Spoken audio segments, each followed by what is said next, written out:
Et bonjour à tous et bienvenue sur la septième illusion. On espère que vous allez bien.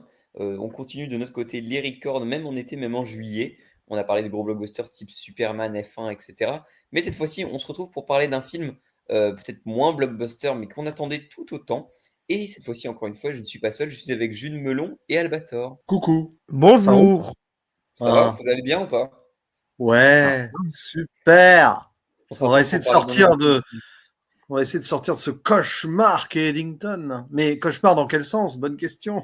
C'est parti, effectivement, parce que oui, vous l'avez vu dans le titre, vous l'avez vu sur la miniature. Aujourd'hui, on parle de Eddington de Harry Astor, le quatrième long métrage de Harry Astor, après beaucoup de courts métrages aussi, mais surtout après les très acclamés Hérédité Midsommar et le un peu moins acclamé Boys Afraid, dont on reviendra très rapidement en début d'épisode.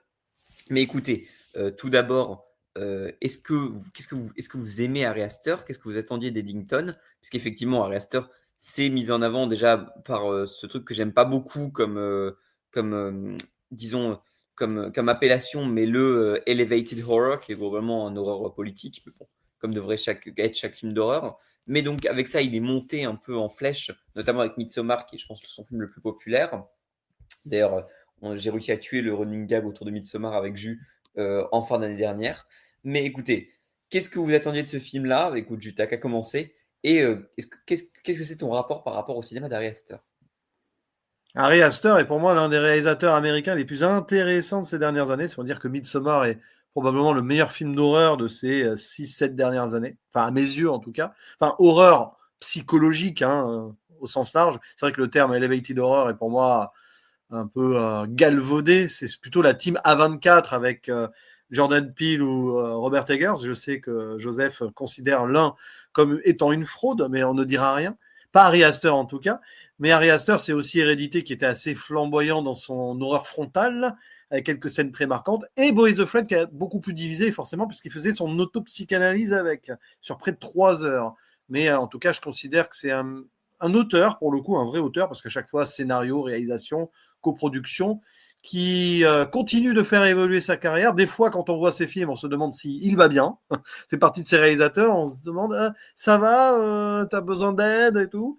Mais ici, avec Eddington, on en reparlera, je pense qu'il fait un petit virage, même si on est dans une sorte de continuité renversée de Boys of Fred. Voilà, mais ça, c'est, on laisse pour l'instant un suspense sur ce qu'est Eddington, vraiment. Théo, tu peux enchaîner si tu veux. Bah bien sûr, moi aussi j'ai un rapport assez particulier avec ce réalisateur que je trouve est très qualitatif. À chaque fois, j'étais surpris par ces films qui sont toujours très bons, toujours très intéressants, dans un horreur particulier, hein, très psychologique, très bizarre. Hein.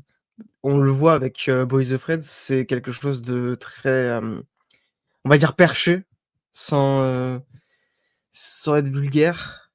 Et c'est quelque chose que j'aime beaucoup, qu'on ait un réalisateur qui, arrive à amener des choses très nouvelles dans l'horreur, qui a été très marquée par de gros blockbusters comme, Conjuring et cetera. C'est un mec un peu unique que j'aime beaucoup et donc voir qu'après 3 films d'horreur psychologique, où il parle de lui, mais en même temps il parle aussi de son pays. Hérédité, hein, ça parlait, justement de la famille américaine, qui se décompose. J'étais très intéressé de voir comment il allait aller vers le western, qui est un genre très spécial, hein, très codifié, qui a été marqué par de grandes figures, américaines, par de grands réalisateurs comme John Ford. Comment lui, il va ramener sa pierre à l'édifice, tout en plus parlant du Covid, on va en parler plus tard évidemment, mais c'est un film que vraiment j'attendais de Nickton et bah, sans trop spoiler ce podcast, on va dire, bah, j'ai été assez surpris. Mais je crois que Sawyer, tu n'as pas encore parlé de ce monsieur-là, donc je te laisse la parole. Ouais, alors Ari Aster, du coup, c'est un. Effectivement, pour le coup, on parle souvent des Big Three. Je fais encore une référence au rap, c'est terrible. Mais des Big Three, des gros réalisateurs actuels qui ont émergé aussi dans le cinéma d'auteur américain. Et dans ce qu'on a eu, effectivement, on a eu Robert Eggers, Jules, je en parle encore dans le chat, Eggers the Fraud, effectivement, Moi, je trouve que j'ai pas vu Witch. Effectivement, je dois le voir parce que je sais qu'apparemment c'est l'un des meilleurs de Eggers. Mais je trouve ça sympathique, The Lighthouse. J'arrive pas à aimer The Northman, je trouve ça moyen. Et je trouve Nosferatu absolument abominable. On a effectivement Jordan Peele, je trouve qu'il s'améliore de film en film. Et on a Ari Aster, effectivement, qui a peut-être l'esthétique la plus marquée des trois. Et pour moi, c'est un réalisateur que j'admire beaucoup parce que justement, il arrive avec Hérédité en faisant un film sur la famille qui est vachement intéressant, sur qu'est-ce que c'est la famille aussi typique, presque la famille nucléaire des États-Unis et comment elle va se déchirer, en fait, s'affronter dans un film d'horreur qui, en plus, pour moi, est absolument terrifiant quand je regarde Hérédité. Il y a il y a des effets de mise en scène que je trouve absolument terribles et qui sont incroyables. Il arrive après avec Midsommar, qui est un film que j'aime bien. C'est peut-être celui que j'aime le moins des 4, mais je trouve quand même que c'est un 4 sur 5, quoi. Mais bon, j'ai spoilé mon avis, mais c'est pas grave. Mais Midsommar, effectivement, qui reprend. Alors, effectivement, je sais qu'il y a plein de gens qui trouvent que Midsommar est le meilleur, mais quand tu as vu The Wicker Man, je trouve qu'effectivement, il perd un peu au change, même si Midsommar a quand même des effets de style incroyables, va effectivement se questionner la question aussi du tourisme des Américains par rapport à des cultures étrangères, de qu'est-ce que c'est aussi la famille, de se retrouver une famille après que la tienne ait été détruite. Donc, on sent aussi une forme de continuité avec Hérédité qui est intéressante à analyser. Et ensuite, il arrive avec Boys Afraid, alors qui est un film qui a beaucoup plus divisé que Midsommar, qui avait fait l'unanimité, mais qui est un film que j'adore et qui est probablement mon Ari Aster préféré des trois jusqu'ici, du moins. Puisque justement, dans Boys Afraid, pour moi, c'est pas totalement un film d'horreur, c'est justement une espèce d'épopée, un rite d'initiation, où Joaquin Phoenix est absolument superbe en plus, et où il arrive à te montrer toutes ces angoisses, toutes ces peurs, notamment avec l'Amérique, on reviendra là-dessus, dans la première partie de Boys Afraid, où tout explose, puis après, pour revenir dans un truc qui est peut-être plus personnel, là, peut-être qu'on aura une espèce de montée qui va être en parallèle à Boys Afraid, ici sur Eddington. Et donc, moi, Boys Afraid, c'est un film qui me fascine tant par sa mise en scène que par son choix de couleurs et sa colorimétrie, que même par son écriture. Je trouve que c'est un film fabuleux. Et là, il arrive avec Eddington, qui est globalement son premier film qui est, disons, ancré dans l'actualité. Parce que même si Boys Afraid, on devine que c'est à notre époque, on n'a pas un truc avec une date. Ici, c'est en 2020. Et donc, c'est effectivement un film que j'attends beaucoup, qui a divisé en plus beaucoup à Cannes. Notamment, on sait que Joe a beaucoup apprécié, mais il y a plein de gens et de journalistes qui ont trouvé ça assez mauvais. Mais voilà, nous, qu'est-ce qu'on en a pensé avant de donner notre avis à l'emporte-pièce, puis après de s'attarder sur des détails. On va donner un petit résumé. Voici un petit résumé pour vous mettre dans le bain. En 2020, au début de la pandémie du Covid-19, le shérif Joe Cross patrouille dans les rues de la ville d'Eddington. Il constate au quotidien un important changement dans les mœurs des gens. Plusieurs citoyens se mobilisent en faveur du port du masque, d'autres s'y opposent. Tous cherchent la vérité. Dans ce climat social tendu, Joe décide de briguer la mairie. Or, son rival, le candidat sortant Ted Garcia, entend garder son poste coûte que coûte. Ok, donc voilà donc un petit résumé de Eddington de Ari Aster, un petit synopsis. Évidemment, ça va aller plus loin que ça, on en parlera en partie spoiler, avec évidemment Joaquin Phoenix, du coup, qui revient après Boys Afraid dans un rôle principal, mais aussi Pedro Pascal qui va lui opposer en tant que Ted Garcia, et aussi dans des rôles un peu plus secondaires, c'est vrai. On va avoir Emma Stone et Austin Butler, que vous avez notamment pu voir dans Elvis ou dans Dune 2. Je vais vous laisser commencer. Jules, qu'est-ce que tu as pensé à l'emporte-pièce de Eddington de Ari Aster?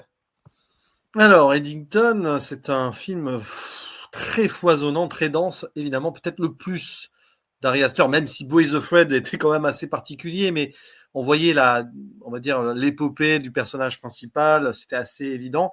Là, c'est peut-être le premier film d'Ari Aster qui multiplie beaucoup de personnages secondaires, et on est toujours du point de vue de ce shérif très conservateur, hein, on va dire ça, qui représente une ancienne Amérique, jouée par Joaquin Phoenix, même si c'est peut-être plus subtil et plus compliqué que cela, mais on verra ça dans la zone spoiler. Et c'est vrai que cette ville d'Eddington a beaucoup de personnalités qui sont plus ou moins approfondies, ce qui peut évidemment désarçonner, on va dire, dans la première heure, avant la bascule du film, parce que on va dire qu'il y a presque deux films en un, là. Quelque part. Mais dans un sens, une fois le film digéré, que j'ai beaucoup apprécié, je l'apprécie encore plus le lendemain de mon visionnage, parce qu'il faut savoir en sortir de ce film pour mieux y rentrer par la suite en réfléchissant. On est dans une continuité de Boys Afraid, c'est-à-dire que si jamais vous vous posez la question de savoir si Ari Aster reviendrait plus vers Hérédité ou Midsommar, ou continuerait de décrypter les choses psychologiquement parlant avec Eddington, c'est quelque part le miroir inversé de Boys of Red.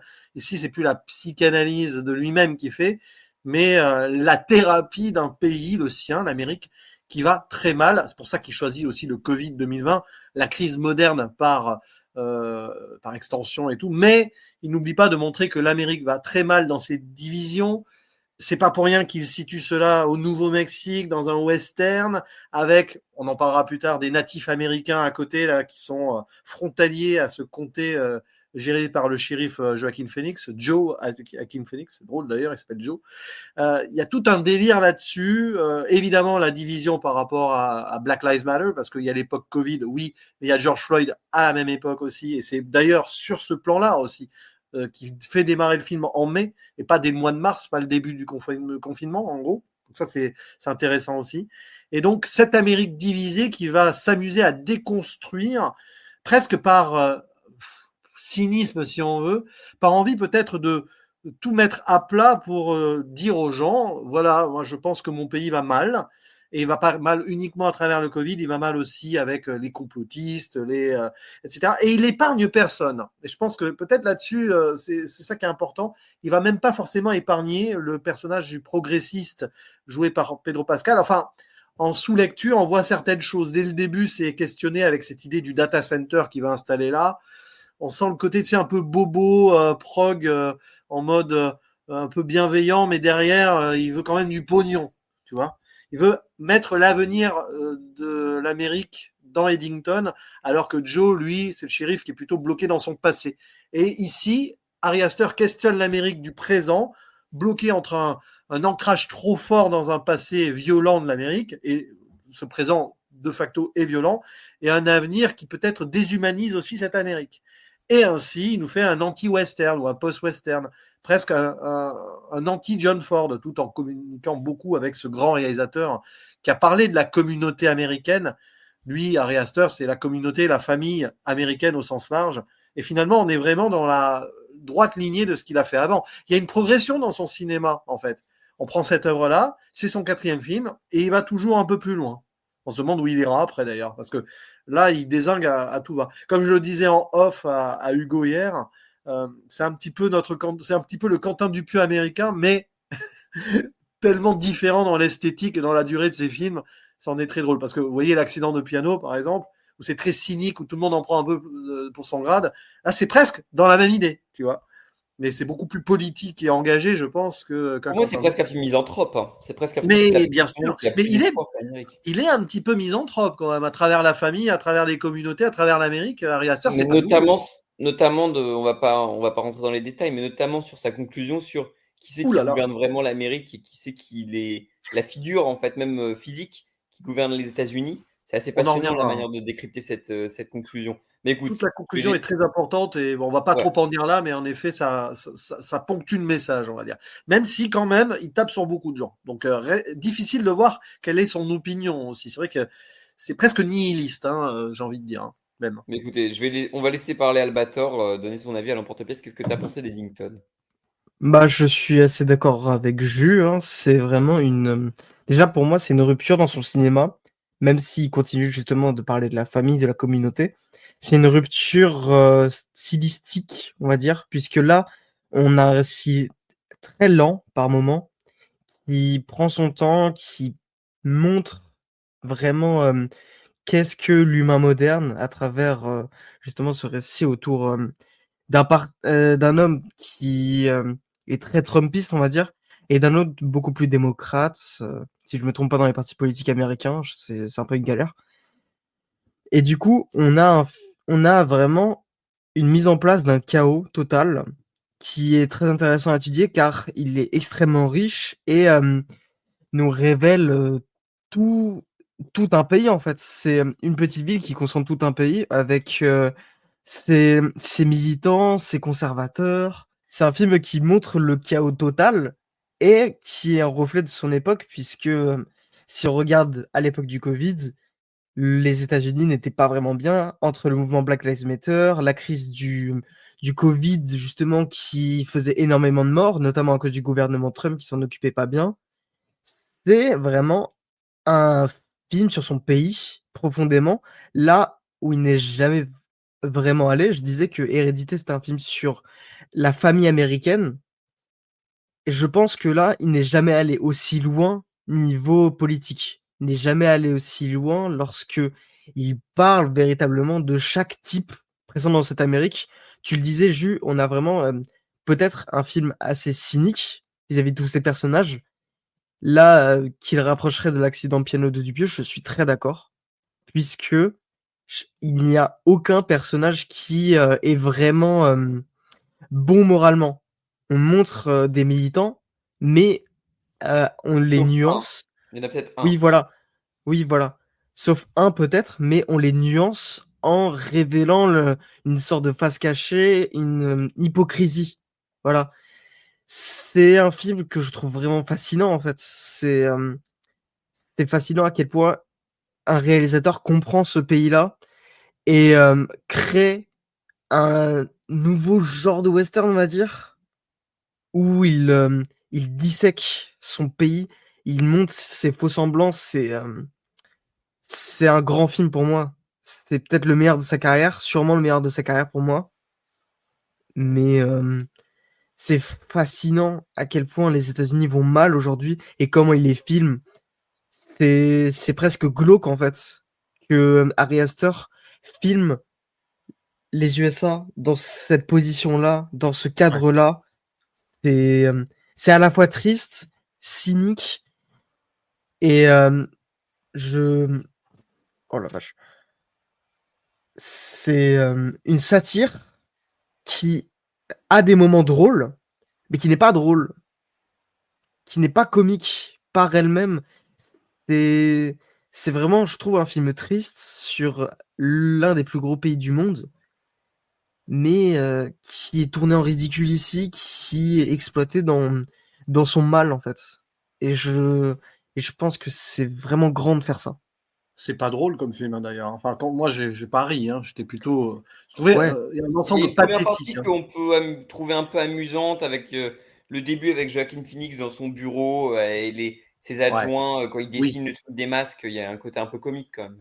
Mais c'est marrant parce qu'avant de laisser la parole à Joseph, c'est presque aussi indirectement, même si c'est pas du tout dans le même style, une forme de continuité au Nope de Jordan Peele, dans ce Effectivement, contexte bah, même le côté western. western, Ouais. presque western aussi. C'est très intéressant ça, je pense. Ça dit long sur ce que ces auteurs veulent dire sur l'Amérique, quoi. Bah, en fait, ouais, et je suis complètement d'accord. Et justement, pour faire la transition, pour donner mon avis à l'emporte-pièce, moi, je trouve qu'il y a un truc qui est fascinant dans le film, qui caractérise même le récit. C'est qu'il y a une scène qui a beaucoup tourné dans la promo, où on voit justement Joaquin Phoenix faire face à Pedro Pascal quand il lui dit qu'il va se présenter comme maire. C'est pas un spoiler, évidemment, c'est dans la bande-annonce et on le voit beaucoup dans les promos. Mais, euh, mais en fait, du coup, justement, quand Joaquin Phoenix arrive, il dit attends, 1 mètre de distance. Et du coup, Ari Aster, le film, ce truc de mètre de distance d'opposition et de distanciation du Covid, il le filme comme un duel de western, en fait. Et il l'utilise dans sa mise en scène pour en faire un duel de western avec les mêmes plans, les plans en contre-plongée même d'ailleurs. Enfin, il y a une vraie recherche du cadre et de la mise en scène dans ce choix-là. Et justement là, il l'utilise pour montrer la division d'une société. Et c'est pas pour rien, effectivement, tu l'as dit, Jus, qu'il choisit de montrer cette toute petite ville en New Mexico, enfin pas New Mexico, mais vraiment au fin fond des États-Unis pour montrer sa division parce que là où Hérédité était la destruction d'un cadre familial, Midsommar aussi et sa reconstruction à travers un milieu, disons, atypique, c'est le moins qu'on puisse dire. Et du coup, Boys Afraid devient justement un espèce de truc avec, disons, les chocs physiques, en fait, ce qu'on veut oublier en fait, de sa famille, mais aussi l'état de la société avec cette espèce de truc avec le bâtiment qui est au-dessus de toute la ville qui veut se détruire entre elles dans le premier acte de Boys Afraid. Là, Eddington devient justement une fracture de la société, à quel point la société peut s'entre-détruire et s'entretuer au moindre petit événement. Et en plus de montrer, il y a presque une dimension christique en fait qu'on peut y voir, notamment sur la fin en plus. Je peux pas trop rentrer dans les détails, mais avec le personnage principal, je pense que vous voyez ce que je veux dire dans son climax. Mais en plus, avec cette notion de martyr, avec un personnage en particulier qui est un personnage qu'on suit dès le début du film, dès la première scène. Il y a même, enfin, il y a aussi un truc où Ari Aster tape évidemment sur la droite américaine avec ses flics et notamment un flic en particulier. Il va aussi taper sur les progressistes, mais les progressistes qui sont justement hypocrites, eux, en fait, parce que c'est des personnages, c'est quand même des personnages qui reprochent aux seuls blacks de la ville de pas se venir à leur manif, alors que c'est tous des blancs privilégiés qui viennent eux, et d'ailleurs la moitié sont là pour se pécho ou vraiment pour leur propre intérêt. Il y a ce débat-là aussi qui est intéressant dans le film. Et en fait, c'est comment justement le personnage qui peut paraître à première vue le plus juste peut vriller dans l'espèce de dégénération la plus totale. Et c'est un film qui devient terrifiant, en fait. Et c'est pas un film d'horreur, mais c'est un film qui est terrifiant. Et si vous avez apprécié seulement Midsommar et Hérédité et que vous avez eu beaucoup de mal avec Boys Afraid, je pense que vous n'aimerez pas ce film-là. Parce que c'est un film qui va revendiquer encore plus le fait que Ari Aster veut se positionner dans le réalisme et évidemment dans l'espèce de société actuelle.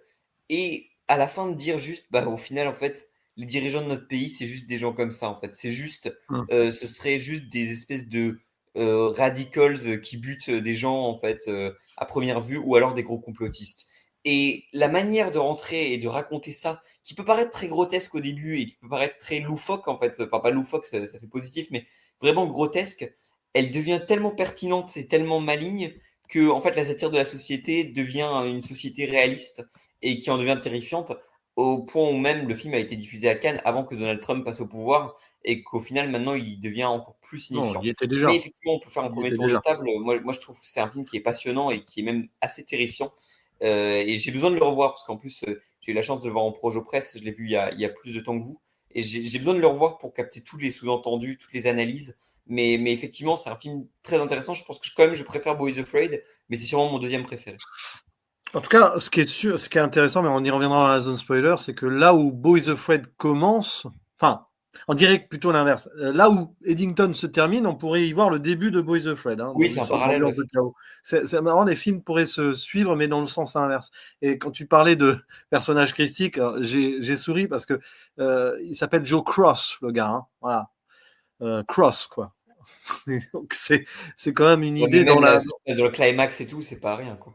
Ouais, mais ce qui est intéressant, ce que tu dis, oui, c'est quand il tape sur tout le monde, il tape surtout sur, oui, bah, cette Amérique blanche. Hein. Je pense que le message est clair, et y compris ces bobos privilégiés et à travers le personnage qui fait faire son speech. Oui, mais j'ai pas le droit de parler d'ailleurs. Ce speech, je devrais pas le faire et après je vais me taire. À un moment, il y a Oui, et puis limite, tu qui se bat pourrais. pour les Black Lives Matter et qui dit quand même au seul Renoir de la ville comment faire, quoi. Enfin, Mais c'est. c'est surtout Mmh. qu'il fait ça uniquement pour draguer une meuf. C'est Ouais, bah oui, oui. Oui, c'est et puis, l'hypocrisie pure. Et d'ailleurs, mais je suis désolé, effectivement, le film n'est pas une comédie, vous en avez parlé, mais dans une ouais. scène qui est quand même hilarante, où le personnage de la meuf va expliquer au mec qui veut la pécho Au Renault. Ouais. tout son statut et tout son truc, et avec une scène qui va cutter justement à lui qui explique à ses parents, c'est une scène qui est hilarante pour le coup, vraiment. Mmh. Enfin, Les Oui. parents qui ont plein d'armes à feu derrière en mode Mais, NRA à fond.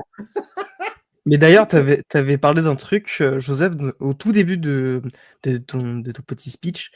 T'avais parlé de la scène où justement, dans un faux duel de western entre Joe Cross et le personnage de Pedro Pascal, Là, tu juste rigoles. avant que... Voilà. Alors déjà, c'est un duel pathétique, hein. On voit que Pedro Pascal, c'est pas le gentil maire qui est là pour ses habitants et tout ça. Il y a un truc en plus. Mais aussi, au tout début de ce duel-là, il y a un truc, il y a un petit détail qui pour moi est assez important, c'est que Joe Cross est en train de filmer. Et il est en train de filmer toute la conversation. Et je pense que ça rejoint aussi le grand propos du film autour des réseaux sociaux, de leur place omnipotente dans nos vies et de leur impact. Puisque dès les premières minutes pardon, où on voit Joe Cross, on le voit avec son téléphone en train de regarder les réseaux sociaux, ce qu'on va voir beaucoup. On va voir sa belle-mère en train de regarder des théories du complot. Le gosse dont on a parlé qui vient en manif pour pécho, lui aussi, il va avoir un lien important avec les réseaux sociaux, surtout à la fin. On va pas en parler maintenant. Si le film se passe aussi en 2020, dans cette crise-là, c'est une crise qui est gangrénée par les téléphones, par Twitter, Facebook, etc. C'est pas nouveau. Ça montre aussi la déconnexion par l'ultra-connexion, la déconnexion de la réalité. Et c'est là-dessus que les fake news prolifèrent, avec le gourou Austin Butler, avec ah oui, la belle-mère. Alors, encore chez Astor, il y a un personnage, alors c'est pas la mère, là, c'est la belle-mère, mais bon, on va y penser. D'ailleurs, la fin du film me fait penser à Boys of Fred, mais Et on en parlera. actrice pour le coup, d'ailleurs, on l'a pas mentionné, mais désolé, j'ai oublié son nom. Mais Elle actrice joue la formidable mère du pingouin. ouais, C'est la mère. qui jouait déjà la mère du pingouin et qui était quand même un gros highlight de la série, quoi. C'est ça, et c'est intéressant parce que ce qui m'a empêché de rire autour du personnage de Joe Cross, c'est que la façon dont il est présenté. Alors oui, il est pathétique, et justement, le voir là, vivre seul à l'écart de la ville, déjà dans une maison isolée, très western hein, pour le coup, et c'est surtout par rapport au personnage de son épouse Emma Stone que l'on sent dépressive, qu'on sent qu'elle a été abandonnée par plein de choses. Personnage très triste, hein, vraiment triste. On y reviendra plus dans la zone spoiler. À mon avis, elle va pas tarder la zone spoiler parce que là, on commence presque à tourner en rond. Mais voir le contexte dans lequel il vit, ce shérif, il y a des moments où, malgré tout ce qu'il peut dire et faire, surtout dans la dernière partie du film, mais quand bien même, t'as presque envie de le plaindre parce que tu as l'impression qu'il subit un héritage. Et ça, c'est très Harry Astor, en fait. L'héritage familial et tout. Là, c'est l'héritage de la belle famille. C'est-à-dire qu'il est devenu shérif parce que son beau-père était shérif. Et comme il a été avec cette femme, on a l'impression qu'il est devenu shérif par fardeau et qu'il subit ce rôle-là et qu'il en est devenu complètement fou, conservateur, réac, parce que il est bloqué dans cet héritage. J'ai cette impression-là. C'est comme s'il était bloqué dans l'héritage John Ford. C'est un personnage de John Ford, en fait, bloqué presque 100 ans après, quoi. Et qui n'est pas du tout à sa place, qui n'est pas du tout dans son époque, et qui, pour essayer d'exister, fait n'importe quoi. Et c'est intéressant parce qu'il questionne aussi Harry Astor, ces gens, souvent très trumpistes, qui en fait deviennent comme ça parce qu'ils se sentent pas à leur place et qui sont facilement manipulés, soit par la politique de Trump, soit par les réseaux, soit par les conspirationnistes, etc. Et c'est pour ça que c'est triste, en fait, presque, je trouve. Sans oublier le personnage très important, le film s'ouvre sur lui, du mendiant, le vagabond, le C'est ce que je hobo, là. disais, le martyr. Hyper important, ça. C'est incroyable, ce personnage. Les débuts de Harry Astor sont toujours importants. Et là, il ouvre sur ce personnage qui débarque, qui voit cette Mais ville. effectivement, et je pense que je reviendrai une dernière fois sur ce que tu disais, Théo, par rapport à ça, c'était vraiment intéressant. C'était cette fameuse scène d'opposition entre Pedro Pascal et Joaquin Phoenix. À ce point-là du film, tu as compris qu'aussi les deux étaient un peu imparfaits, etc. Bon, évidemment, ça a vrillé bien plus loin vu qu'on est dans un film de Harry Astor. Mais il y a deux trucs qui sont importants dans ce film, et dans cette scène-là notamment. C'est la phrase déjà, c'est pas je suis meilleur que toi, c'est pas t'es quelqu'un d'horrible ou quoi, c'est qu'est-ce qu'il lui dit? Il lui dit I'm a better human being than you. Et quelque part, c'est signifiant en fait, c'est ces gens-là qui se pensent au-dessus. Qu'est-ce que c'est aussi le rapport de force par rapport à l'un sur l'autre, etc. C'est assez intéressant la manière de l'analyser de cette, enfin, comme ça. Et en plus de ça, effectivement, Ari Aster a dit, je crois en interview, que son film est un western où les flingues sont remplacés par des téléphones. Mais il y a aussi un truc qui est intéressant, c'est que si vous comprenez et vous analysez le truc, il n'y a aucune scène dans le film où le téléphone ne va pas en fait foutre la merde. En fait, c'est-à-dire que toutes les scènes dans le film, que ce soit la manif, que ce soit une scène de fin avec notamment un flingue aussi, que ce soit cette scène-là d'opposition entre Pedro Pascal et Joaquin Phoenix, il y a aussi une scène de discours de Joaquin Phoenix où les téléphones ont une implication. Effectivement, en fait, ce truc-là de téléphone vient détruire leur univers, vient détruire. Et c'est aussi comment est-ce que les réseaux sociaux, et on l'a vu en plus avec les magas, les complotistes, etc., ces dernières années, comment les réseaux sociaux et comment les téléphones viennent donner du pouvoir à ces gens-là, viennent donner de la force et viennent aussi donner de l'ascendance sur d'autres gens. Et cette question d'ascendance qui est donnée par I'm a better human being, et en plus les téléphones viennent se coupler parfaitement. Pour moi, c'est ce que je trouve absolument passionnant dans le film. Et voilà, je vais conclure là-dessus pour la partie non spoiler. Je trouve que c'est un film qui est passionnant, dont on a beaucoup de choses à dire, surtout en spoiler. Mais effectivement, je vous laisse conclure sur ce que vous avez à Ouais. dire en non spoiler, mais je trouve ça fou. Ça me fait marrer parce qu'il y a un autre moment de duel, c'est un duel de son, là, une sorte de meeting fête là, de Pedro Pascal, où tu as le shérif qui, pour s'imposer, vient couper la musique. Là, je crois que c'est Baby You're a Firework de Katy Perry, qui évidemment est diffusé grâce à Spotify ou des trucs comme ça. Là j'ai ri. Parce que c'est tellement pathétique, duel de baffes, duel de son, etc. Duel d'ego aussi entre deux politiciens qui sont tournés en dérision plus on avance dans le film. comme tu le disais, mon cher Albator, on sent le gars, Pedro Pascal, il cache quelque chose. Enfin, c'est trop beau pour être vrai. Le mec, il est en mode high-tech, clean energy, tout ça. Bref, on voit un petit peu de côté. D'ailleurs, dans son passé, on sent qu'il s'est passé quelque chose avec une fille. C'est important, on en parlera dans la zone spoiler aussi. Enfin, il y a beaucoup de choses à évoquer dans la zone spoiler. Mais ouais, c'est le problème de l'héritage de cette ville. Cette ville qui est confinée par le Covid, mais elle est déjà confinée. Il y a une sorte de huis clos mental de gens qui sont complètement paumés. C'est les paumés de l'Amérique, en fait, cette ville. Hein. C'est des gens abandonnés qui se croient totalement au milieu du système, mais ils sont dans leur petit délire, là. Donc, le personnage de Pedro Pascal, il veut faire venir le futur, là, parce qu'il sent très bien que cette ville, elle est morne. Elle est morte, même que le shérif lui dit à un moment, mais ta ville, elle est morte, là. Et pourtant, il va faire venir des data centers et tout. Ils sont tous aliénés là-dedans. Et c'est pour ça que Harry Astor, au début du film, Harry Astor, c'est le personnage du mendiant. Il arrive avec sa caméra, à travers le point de vue de ce vagabond là, abandonné, qui vient presque créer le chaos. Ce personnage, c'est pas lui qui va créer le chaos, mais c'est d'une certaine façon, il représente les exclus de l'Amérique, mais les vrais exclus de l'Amérique, pas ces gens aliénés dans leur confort, dans leur ville, dans Eddington là. Et c'est exactement ça qui est intéressant. Et ce hobo qui va être exclu, enfermé dehors, à un moment, il est interdiction de rentrer dans le bar. Et qui c'est qui l'interdit de rentrer dans le bar? C'est le maire, Pedro Pascal. Donc, on voit ce que ça veut dire, quoi. Il y a l'exclusion, l'Amérique de l'exclusion qui est critiquée par Harry Astor ici. Et en plus, comme tu le disais, Théo, mais je peux te laisser rebondir sur les terres sur lesquelles cette ville a été construite.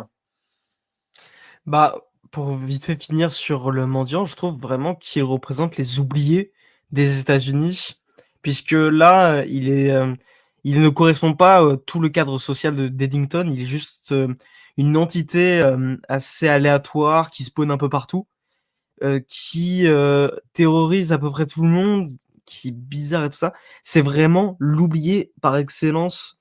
Et donc, je rejoins entièrement ton propos, mais oui, tu parlais d'héritage. C'est un énorme, mais va te faire foutre. Tu parlais d'héritage.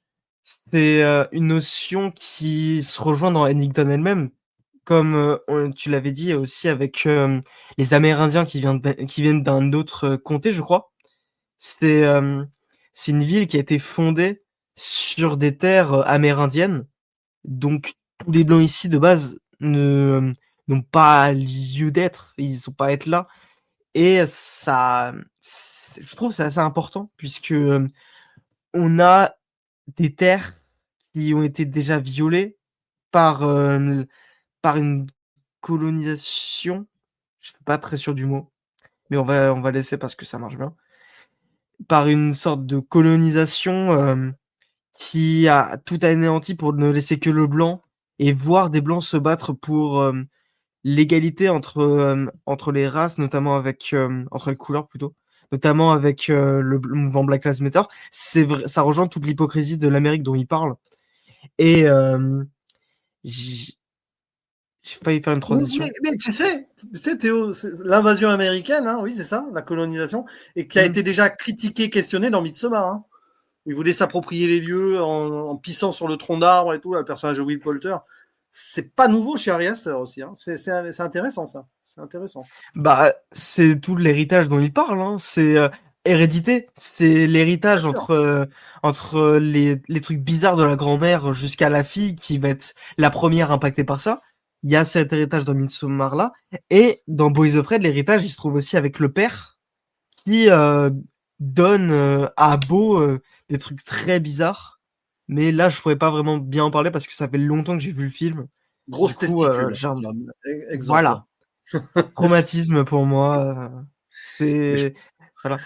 Mais on va aller dans le spoiler. Hein. Voilà, on frétille. Bah justement, laisse-moi faire ma transition. Tu parlais de cette fête organisée par Pedro Pascal qui monte, voilà. Et justement, ces deux baffes, c'est une rupture totale dans le récit qui va laisser place au vrai chaos, puisque après, on va tomber vraiment dans le chaos pur. Il y a trois ruptures, il y a trois ruptures qui s'enchaînent. Mais vas-y, Joseph, tu peux lancer la zone spoiler. C'est à toi de le faire.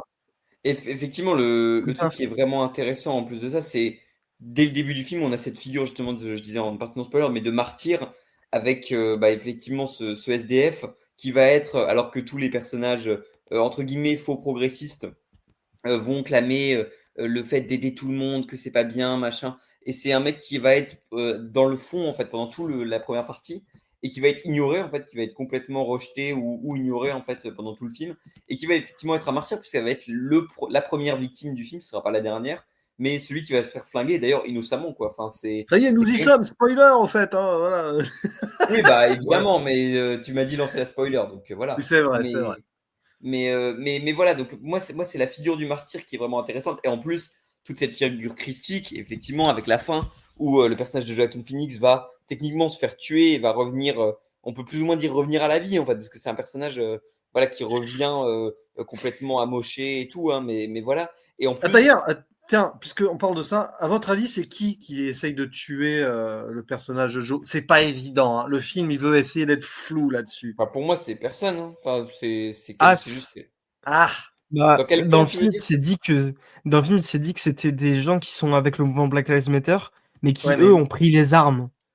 c'est Donc plus compliqué. soit La personne qui ouais, vient lui planter un truc dans la tête, là, c'est qui? bah on la montre jamais justement. Ouais. Ça c'est intéressant. Alors, il y a peut-être un Mais indice. Et là-dessus, il faudra que je le revoie parce que je suis pas sûr de moi. La façon dont il se fait presque tuer, mais pas vraiment tuer, ça ressemble un peu à un scalp, non? ah oui oui oui, je vois je vois. Eh oui, Et je Ouais, crois c'est le qu'il avait Pueblo. aussi beaucoup À dans mon son avis, c'est cinéma. le flic Pueblo, enfin des Pueblos d'à côté, qui ah ouais, vient tu en penses? fait Non, peut-être pas. Non, il est qui vient mort. mélanger toutes les luttes américaines qui ne sont pas les siennes. Ces Américains sont venus voler ses terres et il règle ses comptes en se faisant passer peut-être pour des représentants de Black Lives Matter, peut-être pour des white supremacists, peu importe. C'est ça en fait. Il vient prendre toutes les luttes, les divisions américaines qui lui, il s'en fiche. À la base, le mal il est américain, quel qu'il soit soi-disant progressiste ou non. Voilà. Et à mon avis, c'est lui à la fin. D'ailleurs, on lui rend Je- hommage parce qu'il est mort. Il est mort en 2020, donc il a été tué. Hein, et on lui rend hommage par un centre humanitaire dans la post-conclusion. Bon. Ouais. Mais c'est Et aussi hyper riche. Hein. on C'est un film qu'il faut revoir parce qu'il y a des détails. Toujours chez Ari Aster, il faut regarder dans les détails, les hors-champs, les arrière-plans et tout. Il y a beaucoup de choses. Hein. Un seul visionnage est compliqué. Hein. D'ailleurs, dans les commentaires, si vous avez ressenti autre chose ou vous l'avez vu plusieurs fois, on a hâte de vous lire. Hein, c'est ça. et c'est aussi un lien avec Boys of Fred et le soldat qui poursuit Beau pendant tout le film. Ah, Denis C'est Ménochet, à peu près la oui. même chose. Oh là là. Denis. Oh mon Dieu. Mais Mais tu as oui, raison, c'est Joseph. Le martyr de cet exclu ultime de l'Amérique qui navigue là, qui est ignoré à la fois par le maire qui veut pas le laisser rentrer au bar parce que soi-disant il a pas de masque, c'est ça, ouais. Ok. Par même les Black Lives Matter protesteuses là qui s'en fichent de lui. Il est au milieu, mais c'est pas, voilà. Le gars, c'est le vrai. En fait, c'est le lien le plus pur qu'on pourrait faire à la rigueur avec les natifs, même s'il est américain lui-même, on ne sait pas. Et c'est un personnage important. Il marque la rupture, mais triple rupture en fait. La première rupture, c'est quand sa femme le quitte, hein, Joe. Quand sa femme le quitte pour le gourou Austin Butler, hein, il commence à perdre raison. Après, il va y avoir ce duel sonore là où il commence à en avoir marre. Et la vraie rupture, qu'est-ce qu'il va faire avec le mendiant? Bah tiens, Joseph, il fait quoi avec le mendiant là au saloon, enfin au bar? Bah, Hein. il le flingue évidemment, et c'est aussi comment un flic peut basculer très rapidement. Mais en plus de ça, effectivement, ce qu'on disait, tu as une vision très spirituelle, christique du film qu'on peut porter au film aussi. Et en plus de ça, la conclusion qui dit que, bah, en plus, avec la mère complotiste enfin, la belle-mère complotiste qui revient, c'est vraiment, bah, en gros, les dirigeants du pays, c'est un flic fasciste complètement estropié et défoncé et une vieille complotiste, en fait. Enfin, pour moi, la manière de filmer les États-Unis à cette fin-là est vraiment très sombre. Et pour le coup, on n'a que le flic black à qui se raccrocher en fait dans les personnages positifs, je trouve. Mais aussi, il y a un truc que j'avais remarqué dans justement cette fin où il est poursuivi par ces soldats commandos. Joe Cross, il reproduit le même chemin, je crois, que ce mendiant. Et je trouve ça c'est intéressant de voir ce parallèle entre les deux, puisque tous les deux, en soi, c'est des rejetés. Comme on avait dit, Joe Cross, c'est un personnage qui est triste, qui est à part dans cette ville, qui a une femme qui va pas bien, il est seul en fait. Et il y a un parallèle entre les deux qui se joue. Je trouve ça très intéressant de D'ailleurs, parler. les commandos extrême droite potentiel, tout ça, là, à la fin, on sait pas trop, on les voit jamais. Bon, c'est marrant, il y a un plan, il y a une transition astérienne à un moment, un plan où il y a un avion qui arrive façon Apocalypse Now là, et Sur un moment, je me suis dit, attendez, c'est pas Air Force One, là, quand même. T'as un peu l'impression qu'il veut faire une transition en montrant que ce serait les représentants du président des États-Unis en mode fasciste ultime qui enverrait, des commandos pour faire taire le chaos de cette petite ville parce que ça commence à déranger. Enfin, tu vois, t'as un peu l'impression du complot dans le complot. C'est-à-dire qu'Harry Astor, il va te faire croire à une sorte de complot, mais il va rien dire dessus. Enfin, je sais pas ce que vous avez pensé de ça parce que cet avion qui arrive, là, les gens dedans, on les voit vraiment pas filmer, en fait. On les voit de dos, quoi, ouais. Il y a des arrêts sur image à faire en revisionnage. Peut-être que c'est une justice divine aussi. Hein. On parle de cross, etc. C'est que c'est ça. Hein. J'ai pensé à Air Force One, moi, mais j'avoue, si c'est ça, il a anticipé le retour de Trump au moment du tournage, alors, du coup. Parce que c'était anticipable après. Hein. C'était anticipable. Ouais, c'est ça. Mais c'est vrai, Joseph, tu as raison sur la fin. C'est le maire, il a été élu maire alors qu'il est complètement un légume. Déjà, ça en dit long quand même sur la communauté. La communauté dans ce chaos. D'ailleurs, la communauté, elle disparaît. Les gens d'Eddington n'existent plus dans l'acte final nocturne. Oui, c'est vrai, ouais. Ils disparaissent. C'est une ville fantôme. Les PNJ ne sont même plus là. C'est d'une violence quand même. Et à la fin, la belle-mère qui tire les ficelles, je ne sais pas ce que vous avez pensé, même qu'elle va dormir dans le même lit que Joe. On passe de Bo is afraid à Joe is not afraid. C'est vraiment, tu as l'impression qu'elle a le retour d'une mère toxique à la Bo is afraid, là. Et j'ai l'impression que c'est la même chambre et le même lit qu'on voit à la fin de Bo is afraid, en plus. C'est drôle l'impression. Avec en plus le rappel de la fracture, avec en plus le personnage de Emma Stone et Austin Butler que tu revois en conclusion à la toute fin, quoi. Mais c'est là où c'est d'une tristesse abyssale, c'est que au début du film, on le voit, mais c'est très vite sur les écrans. Oui. Joe, il veut être père, il veut que sa femme, enfin, il veut être papa avec sa femme. Bon, il n'ose pas lui demander. La femme, elle est déprimée, elle est dépressive, déprimée, elle fait ses poupées là, hein, elle est réduite à ce rôle-là, quoi. Et à la fin, le personnage d'Emma Stone est enceinte. Probablement le père, c'est le gourou. Et c'est le pathétique ultime, quoi. On le sent, il est là en mode, il peut pas exprimer ses émotions.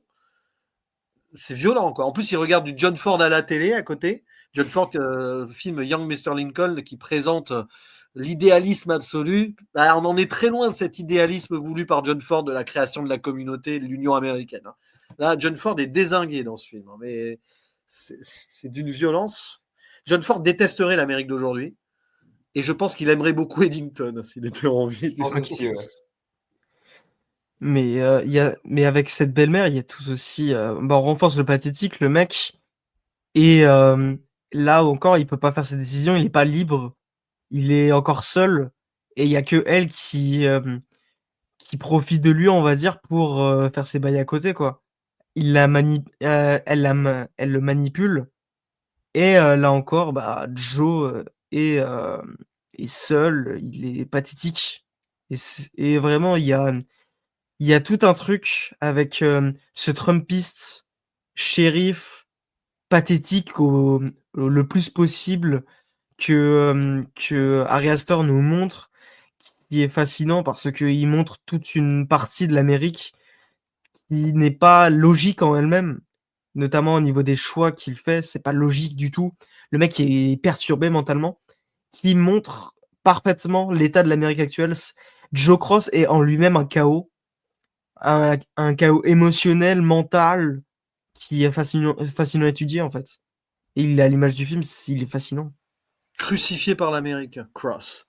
Et on n'a pas parlé du jeune là, celui qui va draguer en étant Black Lives Matter d'un coup. Et alors lui, il a une finalité. Joseph, tiens, vas-y, parce que la finalité de ce gars, je pense que ça t'a marqué même plusieurs semaines après avoir vu le film. Je crois que ça te marque encore.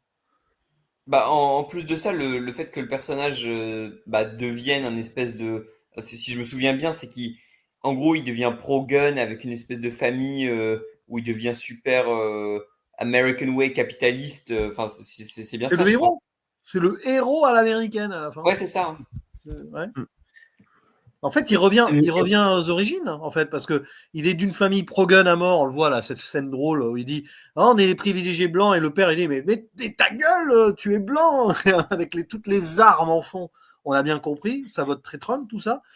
Du coup, il fait semblant d'être à gauche, on va dire ça simplement, hein, pour draguer. Mais à un moment, tu as un peu l'impression que pendant le film, il est auto-convaincu finalement voilà. Mais à la fin, il va sauver le flic et il va redevenir le héros de droite. Et en gros, il revient aux origines. Hein. J'ai toujours été pour les armes à feu, ce qui est pas faux, puisque sa famille avait plein d'armes à la maison. C'est la girouette, hein. C'est le gars qui va là où le vent souffle, en fait. Hein. Tiens, ça, c'est pas qu'aux États-Unis qu'on pourrait le voir. C'est un influenceur, en fait. C'est Un ça, influenceur, hein. ça me rappelle certains influenceurs qui ont été de droite, qui sont de gauche, ou l'inverse. Hein. On va pas citer de nom, mais c'est un peu l'idée quand même. Hein. On va pas citer de nom. Hein. Voilà. Ouais. On cite pas de nom. On va pas se faire des ennemis, hein. On n'a pas assez d'abonnés pour ça. Hein. Non, mais c'est terrible. Mais bon, fuck les fachos et fuck Trump, on le dira ici.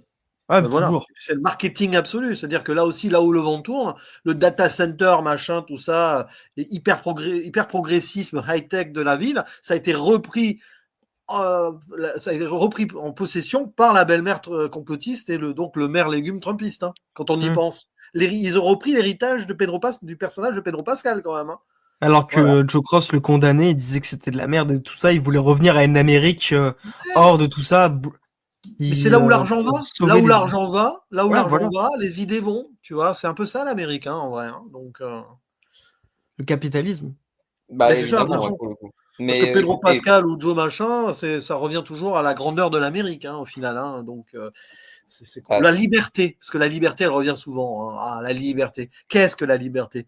Voilà. Vous avez 4 heures. Ça, c'est de la folie. L'enfer. Écoute, je vous propose qu'on fasse venir un petit caméo final pour parler du film. Et pas n'importe lequel, puisque ça fait 1 an que vous ne l'avez pas entendu. Mesdames et messieurs, Ciné Show. En fait, il débarque un peu comme le personnage dont on n'a pas parlé dans le film, le flic afro-américain Mike qui revient presque en mode zombie à la fin, là, en filmant. Et ben c'est Ciné Show. Voilà, eh bien, je serai votre zombie durant cet enregistrement. Ça me fait plaisir. Allez, dis-nous tout, Nico.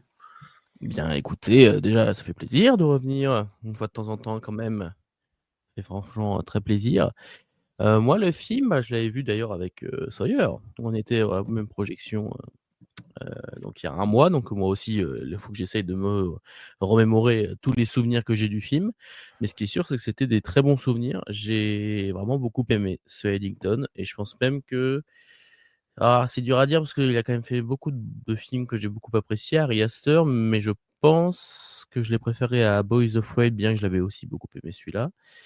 Je trouve que Eddington, il a un propos politique très intéressant. Et au-delà de ça, oui, effectivement, vous en avez longuement parlé durant cet enregistrement, durant ce podcast, du rapport à l'Amérique qu'a forcément ce film et Ari Aster, de montrer un peu le chaos général qui est du coup un petit peu personnifié par le personnage à la fois de Joaquin Phoenix, mais du coup aussi de tout le reste des événements qu'on a durant le film, les gens qui ne s'écoutent plus au final, alors que il y a pourtant quelques scènes de dialogue où on peut avoir l'espoir qu'il y ait des résolutions de conflits, où ils essaient de discuter entre eux, sauf qu'au final c'est plus du vent qu'autre chose. En fait, ils s'attaquent plus qu'ils s'écoutent.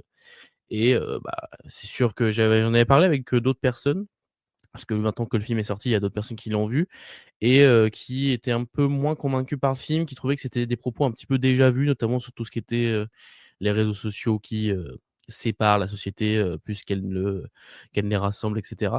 Et bien que je peux comprendre leur point de vue, je trouve que mine de rien, en fait, ce qui fait que Eddington arrive à se démarquer, c'est déjà par sa construction de manière générale.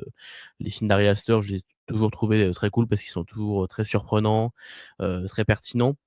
Et généralement, je les trouve plutôt bien rythmés. Même là, ce film qui dure 2h20, voire 2h30, je ne me suis pas tant ennuyé que ça. Je trouve que c'est toujours très intéressant.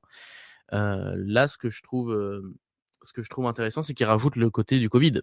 Et mine de rien, je ne crois pas avoir vu un film depuis la crise du Covid qui traite justement du Covid de façon vraiment pertinente. Parce que j'en ai vu plein des films qui... Enfin, plein, j'en ai vu quelques-uns. Des films de merde qui ont profité du Covid pour faire du fric. Je pense à un film qui s'appelait Songbird, je crois. Ça, je l'ai pas vu. Mais Connecté aussi, hein, sur Amazon Prime, Feu Connecté. Ouais, voilà. C'est que des chefs-d'œuvre, hein, évidemment. Mais voilà, Eddington, ce qui est bien, c'est qu'il intègre vraiment le Covid et qu'il en fait quelque chose. Alors, on peut trouver ça pas forcément hyper intéressant ou quoi pour certaines personnes, hein, parce que clairement, le film divise beaucoup. Mais moi, je trouve que c'est bien parce que le Covid illustre visuellement les séparations, les fractures sociales qu'il y a dans les États-Unis, en l'occurrence Eddington. Eddington, de toute façon, on a bien compris que c'était on montre à l'échelle d'une ville la fracture de tout un pays. Forcément, ça marche plutôt bien. Donc non, franchement, je trouve que ce film était vraiment très bon. Ça fait partie de mes préférés de cette année. Je trouve que vraiment, il y a beaucoup de choses à décortiquer dans ce film, des questions que je me pose encore actuellement sur plein de personnages, sur quelques événements. Je me dis, qu'est-ce qu'il a voulu apporter avec ça? Et je pense que c'est peut-être même le film le plus passionnant qu'a fait Ari Aster. Je sais pas si c'est le meilleur, par contre, le plus passionnant, je pense sincèrement que oui. Parce qu'il y a beaucoup de choses à dire.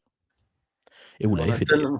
tellement de choses à dire qu'on n'a pas tout dit. Ça, c'est loin, loin, Et oui. loin, loin d'avoir tout dit. Et normal, hein, après un seul visionnage. On a très peu parlé du personnage de Mike. On en a parlé un peu avant, là, du flic afro-américain qui, lui, est en plein dilemme absolu, parce qu'il est à la fois flic et afro-américain, ce qui est très compliqué pour lui dans cette ville. Par contre, moi, j'ai une vraie question. À quel moment il a survécu, ce personnage-là? Eh ben justement, moi je pense qu'il revient en mode zombie. Enfin, il y a un délire là-dessus, évidemment. C'est peut-être la seule once de fantastique vaguement dans le film. Je sais pas. Non, parce on n'a pas parlé il explose et c'est l'autre, c'est le flic facho là qui meurt du coup. Ah ouais, mais lui, il est génial. Ouais. Enfin, génial dans le sens où, à un moment, quand il voit le vent tourner, il se dit ouais, mais regarde notre collègue, hein, il est noir quand même. Hein. Non mais Ouais. c'est terrible. C'est un martyr de flics qui sont ouvertement racistes, qui le cachaient avant, mais qui ont dès qu'il y a l'occasion qui se présente, disent mais quand même, les noirs. Dès qu'il y a une crise, dès qu'il y a les réseaux sociaux en plus, c'est ça aussi. Le coupable idéal absolu. Ah là là, c'est affreux. Moi, il me semble qu'il y a une scène où il dit toi, vu que t'es noir, est-ce que tu peux me dire ce que t'en penses? Ah ouais, c'est un martyr, ouais, c'est triste. Et en parlant de religion, on n'a pas parlé d'Austin Butler en fait. On a parlé de sa secte. Ouais, mais on n'a pas. Alors moi, j'avoue, c'est mon petit bémol, Austin Butler. En fait, il passe tellement en coupe-vent, et en plus, je trouve qu'il n'apporte pas non plus quelque chose d'extrêmement essentiel au film, parce que je sais pas. En fait, pour moi, c'était pas nécessaire à la rigueur. En fait, le côté complotiste de la belle-mère, oui. On parle des théories du complot, etc., abordait déjà en soi le côté où des gens vont se rattacher derrière des idées. C'est pour donner un prétexte à ce que sa femme le quitte et qu'il devienne de plus en plus pathétique, le personnage de Joe. Voilà. Mais c'est vrai que, autant dans un délire complotiste comme ça sur les réseaux sociaux, autant préférer le docteur Jacobi dans la saison 3 de Twin Peaks. Mais chut, pas de spoil. La ref. Bon, c'est pas vraiment un spoil, hein, mais David Lynch l'a déjà mis en avant ce côté complotiste. Là, dans les épisodes un peu ventre mou en ce moment. Mais il fait encore son autopromo. Il a une soif de buzz, ce mec, c'est incroyable. Mais moi, je l'ai pas fait. Vous l'avez entendu ici. Allez voir ma vidéo sur le film. Et raciste. Pardon. Et raciste, voilà, je le dis aussi. Oh là là, c'est pas vrai. Mais bon, au final, n'oublions pas que ce sont des terres volées, hein, stolen grounds. Les Pueblos sur place, c'est eux. D'ailleurs, le flic Pueblo, c'est le seul qui devine que c'est Joe qui a tué le maire. Oui, parce qu'on l'a pas dit. Joe, il tue le maire, voilà. Ça, on l'a même pas dit. Il tue le maire et son fils. Allez, hop. Une scène particulièrement bien foutue au niveau du son. Hein. Le silence. Il y a un moment, il n'y a plus de dialogue pendant 5-10 minutes du film. Il n'y a plus un mot. Hein. Ça devient un western muet. C'est ça qui est dingue, hein, pour le coup. Mais alors, le flic Pueblo, il a tout deviné. Hein. C'est génial. C'est Colombo, le mec. Hein. Bah, l'écriture, mec. Il y avait un gigantesque tag dans la maison. Il voit le bureau du maire et fait mais c'est écrit pareil. Joe, il est un peu con quand même. Hein. Il est un peu con, Joe est complètement con. Soyons honnêtes. Le mec, il est pathétique. Et pourtant, il va se faire... Alors, ce qui est très drôle, l'ironie du sort, il va se faire un test Covid à 100 km de là pour avoir un alibi. Et en fait, à la fin, tu comprends qu'il l'a chopé, le Covid. Non, mais ce que je disais à Sawyer, c'est qu'en fait, ce personnage, il est génial parce qu'à la fois, il est très con, mais d'un côté, t'as un peu de sympathie. Je sais pas comment dire, mais... effectivement, tu as l'impression qu'il subit presque tout ce qu'il a, plus qu'il ne. Parce qu'il prend des décisions, mais il y en a pas. Moi, c'est la scène où où je me suis plus dit que c'était un sacré con. C'est quand il utilise l'argument de sa femme qui s'est potentiellement fait agresser sexuellement par le maire et qui le dit devant tout le monde. Ça, c'est quand même. C'est terrible. Ouais. Oh là là là là. Quel enfer. C'est vraiment compliqué. Voilà. Et le fils du maire aussi. Enfin, il y a plein de trucs. C'est un délire. Il y a vraiment plein de trucs. Ouais. Écoutez, je vous propose de conclure là-dessus, évidemment. Allez voir Eddington, parce que pour l'instant, personne n'a été déçu pour le coup par le film, je crois, dans l'équipe. Même JB a aimé. Même JB a aimé. Ouais, effectivement. Et même JB a aimé, alors qu'on sait qu'il est très raciste. Et moi, je Ouais. préchote que Quentin Dupieux va aimer ce film. Il a beaucoup aimé Boys of Red, hein, il va aimer ce film. Effectivement. Franchement, Que nous, voyez c'est un nouveau Dickton. pote. Hein. voyez Dickton en pensant au cinéma de Quentin Dupieux. Alors évidemment, c'est pas le même contexte, mais il y a des trucs qu'il va adorer dans le film. Côté Non, nihiliste, tout on ça tape sur tout le pensera monde. à l'invité, je pense. Voilà, on l'invitera pour un caméo un jour sur le cinéma d'Ari Aster. Hein, Quentin. Oh, Voilà. ce serait génial. En mode caméo final comme on fait à chaque fois. Ça, Si, il va attendre, le caméo il va attendre ultime. 50, il va attendre Mais 50 minutes dans le StreamYard pour dire 2 mots, ça va être incroyable. Vraiment. Il va arriver à la fin en mode oui, bon, votre podcast il est plus long que mon film, ça va pas? Il y a des choses intéressantes, il y a des choses où vous êtes complètement à côté de la plaque. Allez, Oui, c'est D'ailleurs, un vous peu voulez ça, pas ouais. attendre un petit peu. D'ailleurs, vous voulez pas attendre un petit peu comme ça, on fait un podcast un peu plus long que son film. Que, Private non, Joke. hein. Private Alors, Joke, faut mais faire Quentin 1h05, Dupieux. donc il faut combler 7 minutes, c'est parti. Oh là là, Quentin Allez, Dupieux a- c'est possible. Quentin- On fait comme la fin d'Incroyable mais vrai, si vous voulez. les gars, on j'ai fait un des choses à time-lapse. faire. J'ai pas des degrés à passer pour J'ai devenir des choses à professeur d'histoire. faire. Bon, enfin bref. Allez. Non, mais pour l'anecdote et la Ouais. Private Joke, Quentin Dupieux nous a écoutés sur les podcasts sur ses films, et c'est vrai qu'à la fois, il est fasciné qu'on dise des bêtises et qu'on tape juste à la fois. Mais c'est ça aussi que quand on parle cinéma, on dit à la fois des bêtises, on passe à côté et on tape juste. Ça dépend des perceptions. Et Ari Aster nous écouterait là, je pense qu'il dirait la même chose. Et Yeah, bon, I think écoutez, you're right. Yeah. oh, Yeah. ça, c'est un enfer. Il y a des out of the road Ouais. sometimes, that it's alright, Conclusion. man. Yeah. Et It's si Ari Aster time. écoute, manifeste-toi. Manifeste-toi en commentaire, comme ça on Mais saura et on pourra faire. I think Albator is racist, you know. Pardon. Allez, on va conclure cette émission. Enfin, qui bref. devient n'importe Ouais. quoi. C'est le chaos d'Eddington qui nous Vraiment, a. c'est terrible. Bon, écoutez, merci à Albator et à Jus, en tout cas, d'avoir participé à cette discussion avec moi. C'était sympa. Merci. Merci. Merci. Et merci à Ciné Show pour un caméo final qui c'est peut-être bientôt un épisode de guest. The Ouh OG. là là. Yeah. The Le OG. Ouh là OG, là. le return L of to the the OG. OG. Yo. L to the OG. Bref, Yeah. voilà. Yeah, it's me. Écoutez. Et évidemment, dites-nous en commentaire ce que vous avez pensé de Eddington, si vous avez aimé, apprécié évidemment, mais aussi ce que vous pensez en général du cinéma d'Ari Aster. On vous conseille aussi d'aller voir d'autres émissions, notamment celle sur Superman, F1. On en a fait beaucoup récemment, mais voilà, vous pouvez passer l'été avec nous, avec la team LCT. C'est mieux que la team Nasdaq. Et Elle n'existe plus, elle n'existe plus aussi. Ouais, Elle malheureusement, n'existe mais- plus la team Nasdaq. Du coup, mais on les LCT remplace. existe, c'est pas la team Nasdaq, c'est ce qui fait qu'on est supérieur, quoi. Ou la Mais, team Michou Paradox. aussi. Non, la team Proton, ouais, j'avoue. Ouais. On est Bref, aussi fort que Cyprien conclue Squeezie. Allez. vite. Ah, Allez, on est et merci attaqué à tous par. d'avoir suivi cette vidéo. N'hésitez pas à liker, à la partager si ça vous a plu. Et on vous dit à bientôt. Ciao, ciao. Salut. Ciao. Bisous. Au revoir.